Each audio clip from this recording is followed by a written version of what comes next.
Bom dia, galera. Tudo bem com vocês? Então vamos para mais uma aulinha. Essa vai ser uma aula bem curta, bem específica para complementar os nossos estudos.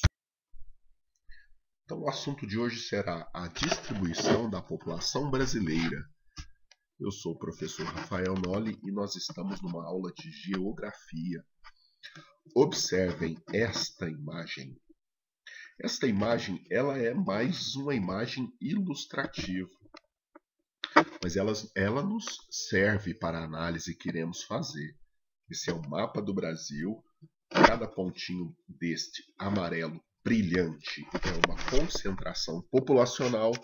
Então, logo, observando esta imagem, a gente já encontra, já intui a resposta para a questão. Como a população brasileira está distribuída. Não conseguimos perceber? Vejam.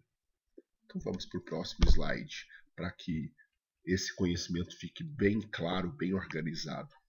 Vamos. Então, galera, vejam o mapa. Esse é o mapa da densidade populacional brasileira. Com esse mapa nós vamos perceber, então, a concentração populacional no Nordeste e os vazios demográficos no interior do país e no norte do país. Como ler esse mapa? Observem a legenda lateral. As áreas brancas apresentam menos de 1 habitante por quilômetro quadrado. Os pontos mais escuros, que a gente observa aqui facilmente na região do Sudeste, alguns focos aqui no litoral nordestino, no Sul, esses pontos mais escuros representam mais de 216 habitantes por quilômetro quadrado. No geral, os mapas têm trazido assim, as áreas brancas menos de 1 e as áreas mais escuras mais de 200 habitantes. Em mapas que têm questões mais específicas, esses números e essa forma de apresentar pode mudar, mas a base desses mapas é sempre essa. Regiões mais claras representam os vazios demográficos e as mais escuras os adensamentos populacionais, ok?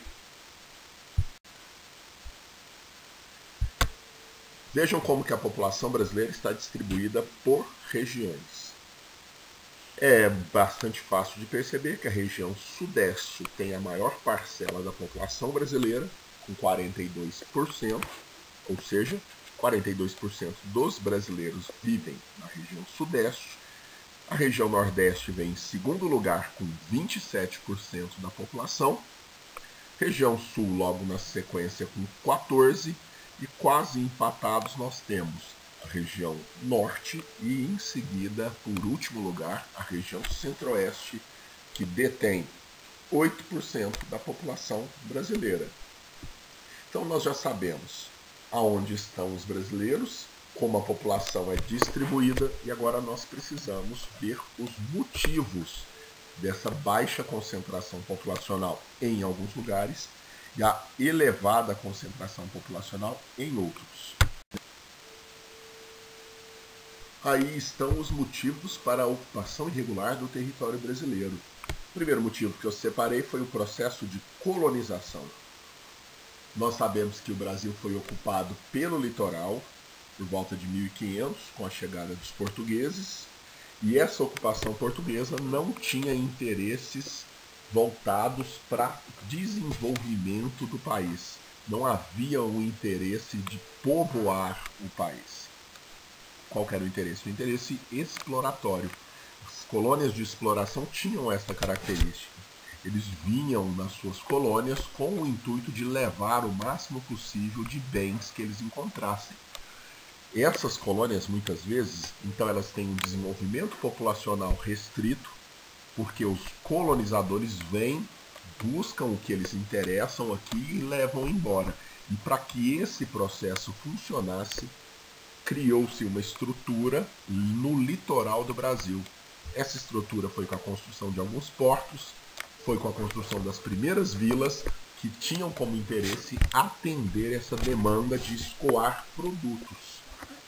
O interior do Brasil ficou praticamente esquecido nesses primeiros 100 anos, nos primeiros próximos centenas de anos, e só anos depois nós vamos começar a ocupação do seu interior. Então, um dos motivos que faz com que toda a população brasileira esteja concentrada no litoral é que nós tivemos os primeiros ciclos econômicos ali. Começa com a exploração do pau-brasil, essa planta litorânea da Mata Atlântica. Logo em seguida, a produção de açúcar já exige uma construção de uma infraestrutura maior, com as grandes fazendas de produção de açúcar, mas também são construções no interior do Brasil, nessa região litorânea equivalente ao solo de Massapê. E aí, quando nós chegamos no ciclo do café, lá no período do segundo reinado, já com Dom Pedro II, o café vai ser explorado, produzido no sudeste brasileiro. Então vejam, coincide essas grandes áreas litorâneas com esses ciclos econômicos. Era onde a riqueza estava sendo produzida, é onde a estrutura para produzir e explorar essas riquezas foi desenvolvida, e dessa forma nós podemos também pensar que o litoral brasileiro, como o litoral praticamente no mundo todo, apresenta um clima mais ameno, apresenta condições de sobrevivência melhor. Isso também deve ser levado em consideração.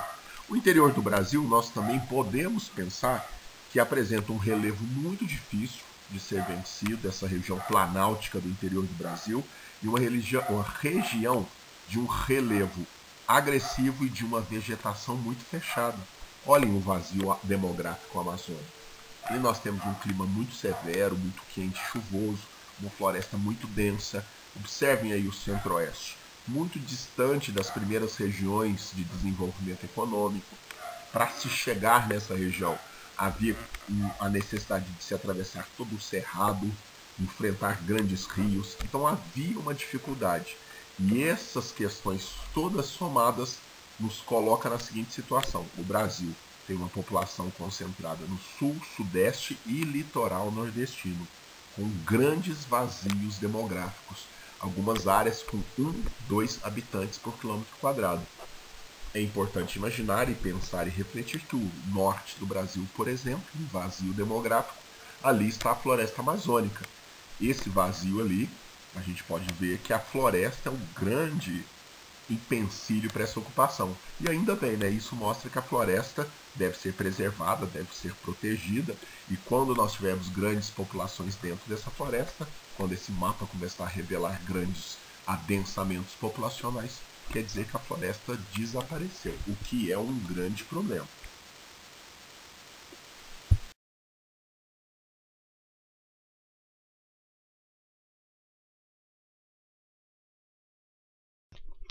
Então é isso, eu agradeço todos vocês. Essa foi uma aula de geografia sobre densidade populacional brasileira e concentração populacional. Agradeço, até a próxima!